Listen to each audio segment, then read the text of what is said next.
So one thing that's pretty universal is the fact that people love to eat. And when you come to the Emerald City, you are absolutely going to be delighted with the restaurants that we have. The first one I'll show you is the Metropolitan Grill. It's downtown Seattle, and they are pretty amazing in terms of the steaks that they make. Just the cuisine is just exquisite. So it's a little bit more upscale, but very, very worthwhile. There's a restaurant in downtown Seattle as well called Wild Ginger, and it is an Asian restaurant. It's right next to the Symphony, and it's very, very popular. So I highly recommend the Wild Ginger. There's a restaurant called the Crab Pot right on the pier. So when you go down to the waterfront and where the aquarium is and so forth, you'll be able to see that there are a number of restaurants and other things to do, but a number of eateries and so forth. And I highly recommend the Crab Pot. You can get oodles and oodles of seafood. If you like the big buckets of shareable crab, sausages, potatoes, corn, etc., they do that. Or you can have single dishes, or you can even have shrimp linguine if you prefer. But it's just a great place if you're with a group of people, particularly to enjoy seafood down on the waterfront. There's a restaurant real close to what's called the International District, and it's called the Tamarind Tree. And it's a Vietnamese restaurant, and it is fabulous. Whether you've had Vietnamese food and you've loved it, or whether you've had Vietnamese food and you were not that fond of it, this place will make a believer and a lover of Vietnamese food out of just about anyone. They've got quite an extensive menu, and the food is just so tasty. What we like to do when we go is have a group of people go and just sort of share a number of dishes, and I guarantee you, if you do that, you'll find several things on the menu that you will fall in love with. Highly recommend the Tamarind Tree. In fact, it is my personal favorite restaurant in Seattle. This is the place to go.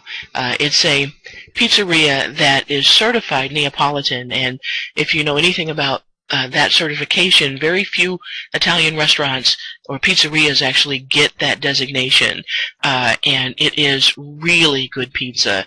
It's on the thin side, done in a wood-fired oven, brick oven. It takes about, 6 or so minutes to get that pizza out of the oven, and you will not find pepperoni on the menu, but you'll find most other things, sausages and various vegetables and prosciutto and other things like that. But it is really tasty pizza. Very, very good. So I highly recommend Tutta Bella.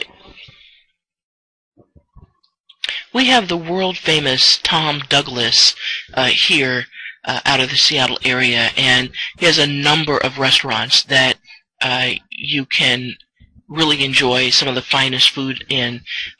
One of them is called the Dahlia Lounge, and the Dahlia is very upscale, not just in the environment, but in the quality of the food.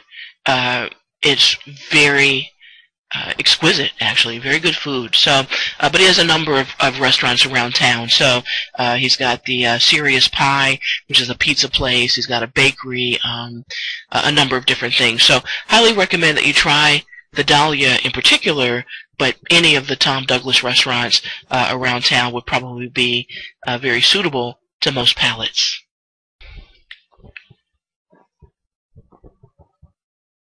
If you like Mexican, then I really suggest that you try authentic Mexican food. There's a huge difference between, Mexican food that is just kind of Americanized, and then Mexican food that is more authentic.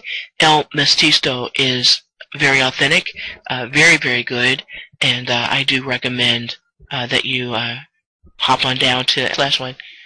If you know anything about Brazilian grills, you will know that they are pretty remarkable in the amount of meat that you can actually eat. If you don't know anything about Brazilian grills, then basically what this is a place where the white people walk around with huge slabs and skewers of meat, and they just slice all the meat you can possibly eat right off of those skewers. So you can eat as much steak or as much, pork or whatever it is, as their lamb, whatever they're walking around with that's been grilled. You can have as much of that as you want. Oh, they do have a sort of a salad bar that has various accompaniments to the meat, but the reason that people go to a place like Ipanema is that they love the meats and the way that they are presented and served up. So they're closed for a couple of days. Looks like they're going through a couple of changes here, but most people will, by the time they get to Seattle, be able to participate in having a reservation with them. Highly recommend that you do so, particularly if you are a meat eater. If you're a vegetarian, this is not the place to go. Okay, we have a walk-up hamburger place.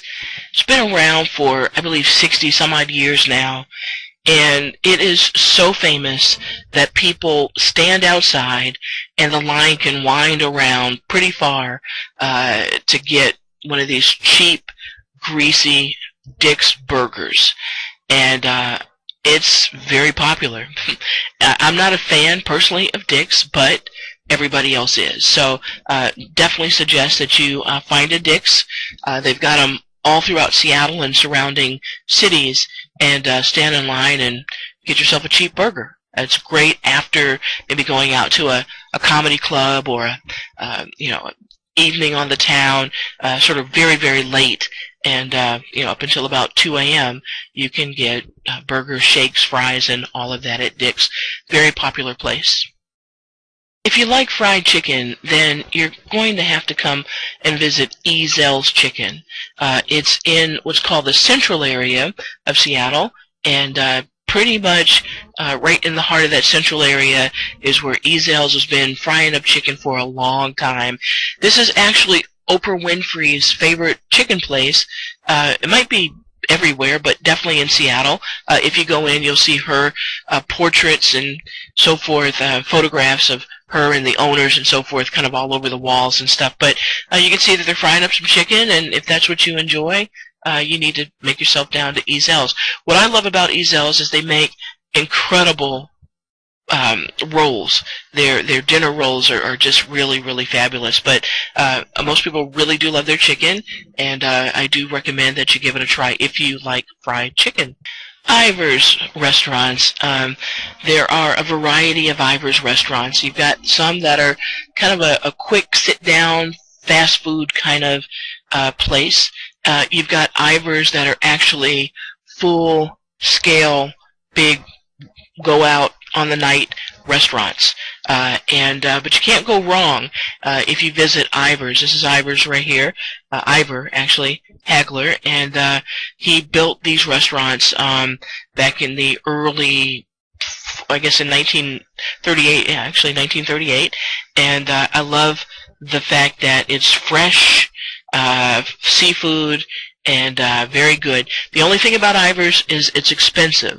It really is. It's quite expensive. What you're looking at here is one of the more fancy restaurants with a view through their window of downtown Seattle. So anyway, so the thing about Seattle is there's food everywhere. A couple of things that I do recommend is that you go to the International District and try any of the Asian restaurants down there, or that you go just a little bit south of the downtown area where the ballparks are.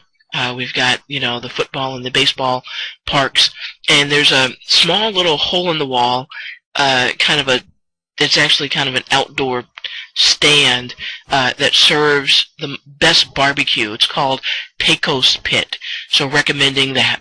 But anyway, we're here at the Pike Place Market, and the Pike Place Market is definitely a place to visit.